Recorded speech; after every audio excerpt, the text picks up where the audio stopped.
wabarakatuh. Perkenalkan, nama saya Jawi Gena dengan NIM 092024090338. Dalam video ini saya akan membahas tentang Ibu Kota Nusantara atau IKN, Identitas Nasional Indonesia, dan bagaimana semuanya terhubung dalam kerangka demokrasi kita.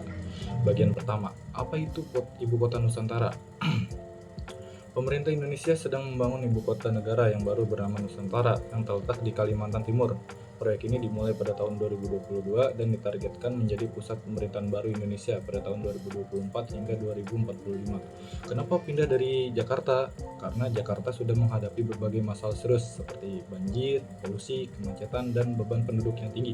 Pindahnya ibu kota ke Kalimantan diharapkan akan menciptakan pusat pertimbangan baru yang lebih merata secara geografis. IKN dirancang sebagai kota futuristik yang hijau, pintar, dan berkelanjutan. Di sini pemerintah ingin membangun kota dengan 70% wilayah sebagai ruang hijau dan dengan sistem digital yang efisien. Bagian 2, IKN dan Identitas Nasional. Pembangunan IKN bukan hanya soal infrastruktur, ini juga mencerminkan semangat identitas nasional Indonesia.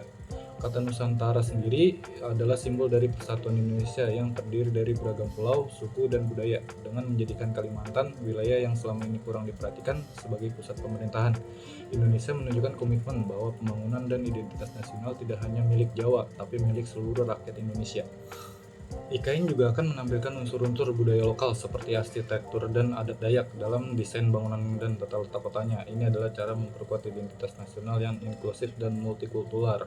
Bagian ketiga, demokrasi dan partisipasi publik. Dalam negara demokrasi seperti Indonesia, pembangunan IKN seharusnya tidak hanya menjadi proyek pemerintah pusat. Partisipasi publik sangat penting. Warga, akademis, pemuda, dan masyarakat adat perlu dilibatkan dalam perancangan dan pelaksanaan proyek ini. Proses pembangunan yang transparan dan akuntabel adalah ciri khas dari demokrasi sehat. Selain itu, keberadaan IKN membuka peluang untuk penguatan demokrasi lokal di Kalimantan Timur karena akan ada lebih banyak perhatian, investasi, dan akan akses terhadap pendidikan serta teknologi. Namun tentu saja proyek besar seperti ini juga menghadapi tantangan, mulai dari dampak lingkungan, hak masyarakat adat, hingga pendanaan yang besar. Semua ini harus diwajibkan dengan kebijakan yang adil dan partisipasi.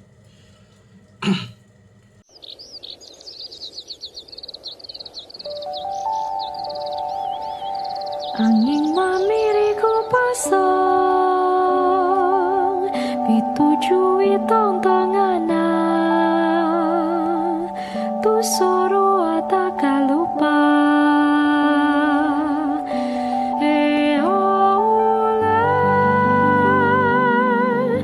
no mengurangi tu tenaya